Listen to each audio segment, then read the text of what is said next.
Okay, let's say you're me and you're in math class, and you're supposed to be learning about pi, but you're having trouble caring about pi, because unfortunately, your math class is probably not terribly engaging.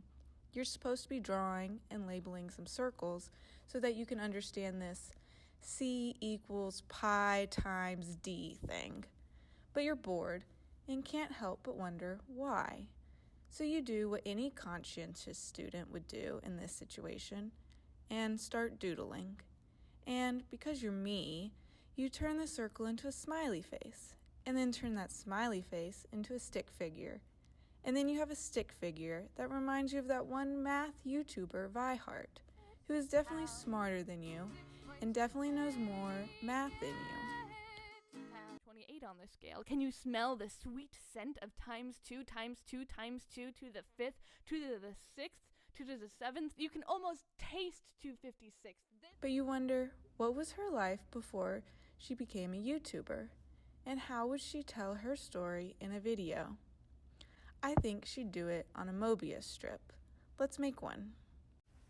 Once upon a time, there was an Earth-sized world.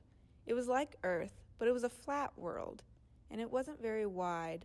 In fact, it was so thin that if you weren't careful, you might fall right off the edge. In this world, in a country called America, there was a house, and in this house lived a little girl.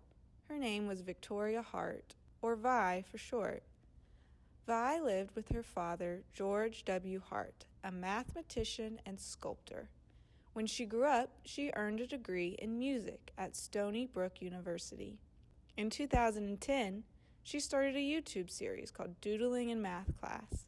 This series, along with other popular videos, led her to being featured in the New York Times, NPR, and Khan Academy. A self-proclaimed math musician, many of her videos incorporate both math and music. Through her videos, she makes math interesting and accessible to so many people.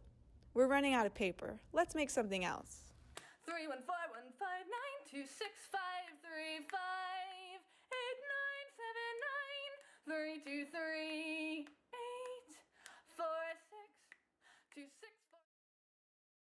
This is cool enough to amuse me a little more during my class.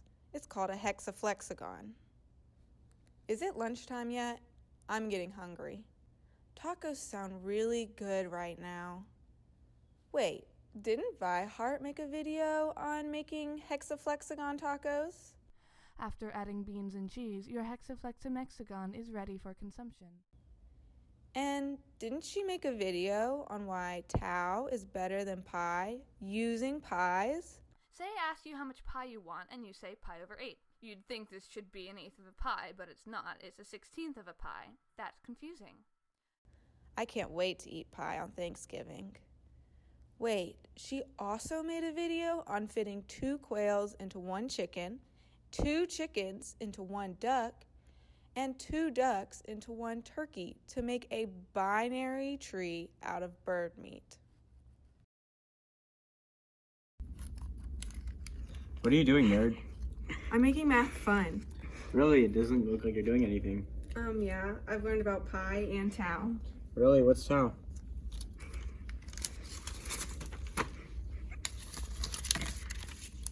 When you want to make a circle, how is it done? Well, you probably will start with the radius 1, then use a compass or a string, and use a paper or the ground. And if the radius is 1, how far did you go around? It's tau, 6.28, yeah, it's tau, 6.28, 317,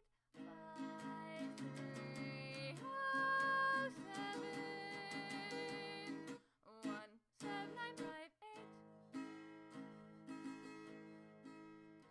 If you pick a certain distance and you pick a certain spot and you put the 2 together, then what have you got? It makes a very special shape, and now you are the inventor. If you take all of the points at certain distance from your center, and you've got a great collection of a circle? Well, depending on dimension, 'cause it's 1